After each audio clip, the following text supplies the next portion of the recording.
नमस्कार दोस्तों, मैं ओम वीर यादव अपने YouTube चैनल पर आपका स्वागत करता हूं। दोस्तों, आज हम गणित से कुछ प्रतिशत के प्रश्नों को तथा कुछ कार्य एवं समय के प्रश्नों को डिस्कस करेंगे। इसमें हम लोग बहुत ही सरल तरीके से कम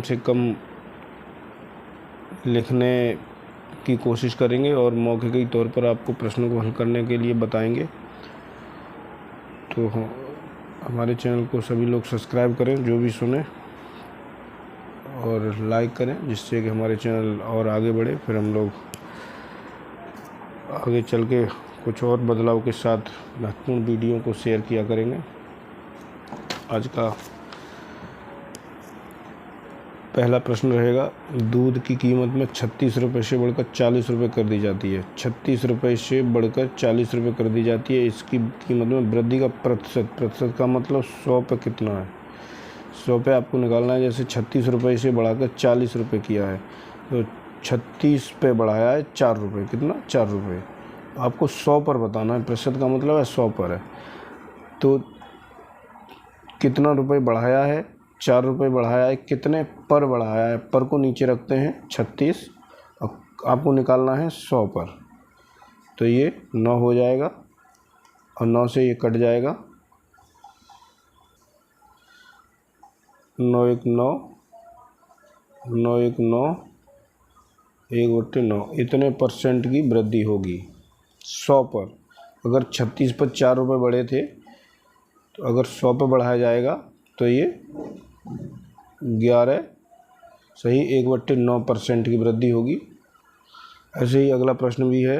एक गांव की जनसंख्या 6000 से घटकर, यहाँ घटकर है, 4000 हो जाती है, तो जनसंख्या में कितने प्रतिशत की कमी हुई? प्रतिशत का मतलब 100 पर ही यहाँ पर भी पूछा है। तो यहाँ पहले जनसंख्या कितनी थी और अब घटकर कितनी रह गई है? 4000। तो कमी कितनी हुई है? कमी हुई है 2000 की। और कितने पर हुई है? 6000 पे। ये भी ध्यान रखना है। और अब आपको निकालनी है 100 पर। ये कट जाएंगे, ये कट जाएंगे 3 बार, ये हो जाएगा, 3 का भाग लगेगा, 3 सही 33 सही 1/3%। इतनी कमी मानी जाएगी। कम लिखने में ही ज़्यादा से ज़्यादा प्रश्नों को हल करने की कोशिश इसलिए करते हैं, परीक्षा में नंबर कम, समय कम पड़ जाते हैं और नंबर कम आते हैं। दूसरे टाइप के हैं ये, एक संख्या को 10% कम किया जाता है और परिणामी संख्या को फिर 10% कम किया जाता है, तो अंत में कमी प्रतिशत। इन प्रश्नों में क्या होता है, जैसे पहले 10% कम किया है, फिर 20% कम किया है, तो ऐसा नहीं है कि 30% कम कर दिया, नहीं। इसको निकालते कैसे हैं वही देखना है। अगर एक बार में ही 30% कम कर देता तब तो ठीक था, लेकिन इसने 2 बार में कम किया। जैसे मान लीजिए आपका पहले 100 था, फिर 10 कर दिया, फिर 10 पर फिर 9 पर कम किया है। पहले 100 में से 10 कम कर दिया तो 90 बचा आपका। 90 में फिर 20% कम किया है, तो 18 फिर कम करेगा। और अगर सीधा सीधा पहले ही 100 में कम करता तो 30, तो कुल मिला के 28% कम करता है। तो अंत में प्रतिशत कमी ऐसे भी निकाल सकते हैं।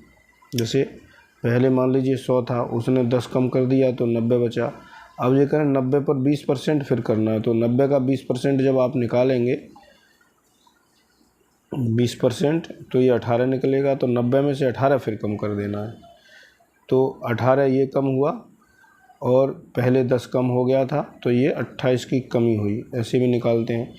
दूसरी विधि क्या है? दूसरी एक सूत्र होता है, वृद्धि ऑब्लिक कमी, या तो कमी हो वृद्धि हो। तो पहले क्या करते हैं, x मान लीजिए पहली कमी है, दूसरी, तो ये अगर कमी है तो माइनस लगाते हैं, वृद्धि है तो प्लस।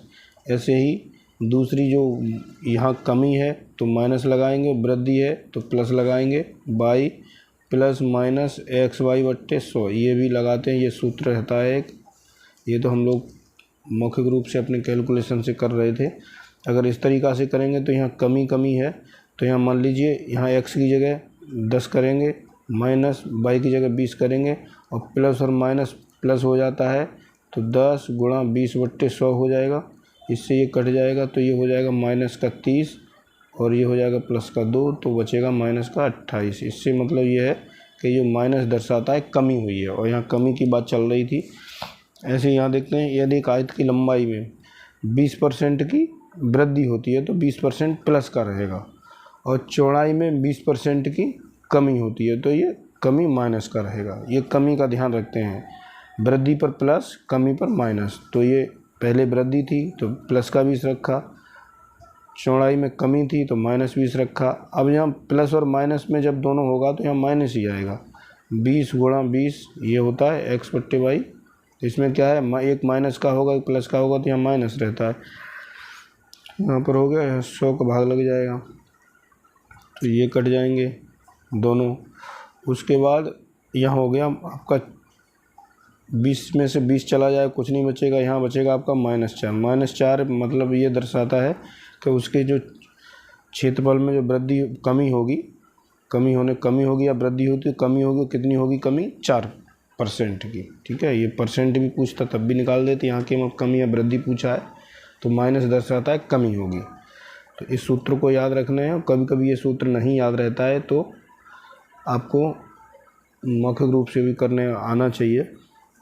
यहाँ देखो, वृत्त की त्रिज्या में 6% की वृद्धि की जाती है, तो क्षेत्रफल में वृद्धि, यहाँ क्षेत्रफल में वृद्धि पूछी है, इसलिए अब घन होता है तो 3 बार करते हैं। इसमें क्षेत्रफल में वृद्धि है तो 6 2 बार करेंगे, वृद्धि है 6 + 6 × 6, इसमें 100 का भाग लगाते हैं तो यहाँ हो जाएगा 12 प्लस ये हो जाएगा दशमलव, इस 6 में 6 गुणा करेंगे 36 हो जाएगा, 2 के बाद दशमलव लगेगा। इसमें कभी 100 का भाग भी नहीं दिया जाता है क्योंकि पीछे से 2 के बाद दशमलव लगा देते हैं। 10 का होगा भाग तो 1 के बाद दशमलव लगाते हैं, तो इस शून्य गिन करके दशमलव को आगे बढ़ा देते हैं, तो ये हो जाएगा 12.36। इतना की वृद्धि हो जाएगी उसके क्षेत्रफल में। अब देखते हैं हम लोग कार्य समय के कुछ प्रश्नों को देखते हैं। कार्य समय के प्रश्नों में क्या है, राम और श्याम किसी काम को 20 दिन में, राम प्लस श्याम कितने दिन में करते हैं, 20 दिन में कर रहे हैं, और श्याम और मोहन 24 दिन में, श्याम प्लस मोहन कितना 24 दिन में, और इस दो लोग मिलकर कर रहे हैं, और मोहन प्लस राम 30 दिन में किसी काम को पूरा करते हैं। तो इनका क्या करते हैं, इनका लेते हैं आप लासा निकालिए, लासा आएगा इनका 120 लासा आएगा, तो इनको भाग लगाएंगे, 20 से 120 में 6 बार जाएगा, 24 में लगाएंगे तो ये 5 बार होगा, और 30 से लगाएंगे तो ये 4 बार होगा। ये हो गया। इसके बाद क्या करते हैं, इसको जोड़ लेते हैं, 15 हो गया ये 15। अब इसने पूछा है कि अगर तीनों मिलें, तो तीनों मिलने की बात है इसलिए 15 हो गया, तो इसको जो लासा निकाला उसमें 15 का भाग लगाएंगे तो ये हो जाएगा 15 8 120 हो गया 120। अब इसको फिर एक स्टेप और याद रखना है, यही उत्तर नहीं है, इसमें दोगुना और करते हैं क्योंकि यहाँ 2 की बात है। तो ये तो हो गया, तो कुल निकालना है, तो कुल क्या रहेगा 8 गुणा 2 बराबर 16 दिन लगेंगे इनको। सही, अगले स्टेप में भी ऐसे ही प्रश्न है, बिल्कुल इसी तरीके से मिलान करना है। जैसे ए और बी करते हैं, ए प्लस बी कितने दिन में करते हैं 10 दिन में, बी और सी करते हैं इसको 12 दिन में, सी ए करते हैं 15 दिन में। इनका भी लासा निकालना है, लासा आएगा 60, तो 10 का 60 में भाग देंगे 6 बार जाएगा, ये 12 पंजे होगा और ये 15 चौक होगा। इसको जोड़ लेते हैं, फिर कितना हो गया, और तीनों मिलकर काम को कर रहे हैं इसलिए ये भी 15 होगा, और इसी 60 में 15 का भाग लगाते हैं एक बार तो 4 बार आएगा, 4 बार। अब इसके स्टेप का फिर ध्यान रखते हैं, कुल अगर निकालना है, कुल बराबर रहेगा 4 गुणा 2, 2 का गुणा करेंगे क्योंकि 2 की बात है, तो ये हो जाएगा 8 दिन। ठीक है, ये हो जाएंगे 8 दिन, ये 16 दिन। ऐसे प्रश्नों को इस टाइप को याद रखना है। और आपको प्रश्न पढ़ने पर तो ऐसा लगता है कि कठिन प्रश्न है, लेकिन जब आपको उसकी आइडिया लग जाता है कैसे हल करना है तो वो कठिन नहीं लगता है। जैसे राम किसी काम को 20 दिन में पूरा करता है, ये थोड़ा टाइप चेंज है, और श्याम उसी काम को 30 दिन में पूरा करता है। ये दोनों ने मिलकर कार्य प्रारंभ किया और 8 दिन बाद राम काम को छोड़कर चला गया, तो श्याम को पूछना, आपको बताना है।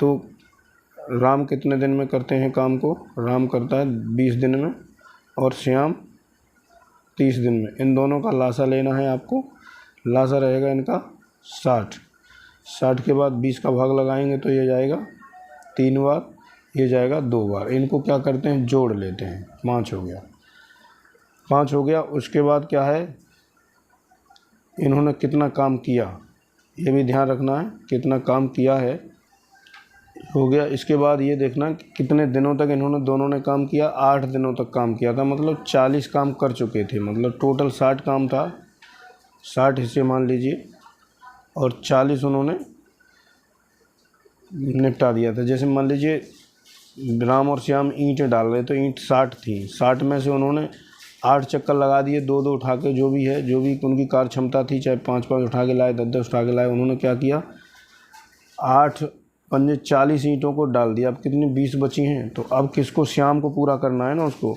तो 20 दिन का काम बचा है, या 20 ईंट बची हैं। श्याम की कार्य क्षमता जो भी है, श्याम की कार्य क्षमता है 2, तो 2 का भाग लगाएंगे 10, मतलब 10 दिन का ये लगेगा। यहाँ 10 दिन का आंसर आएगा।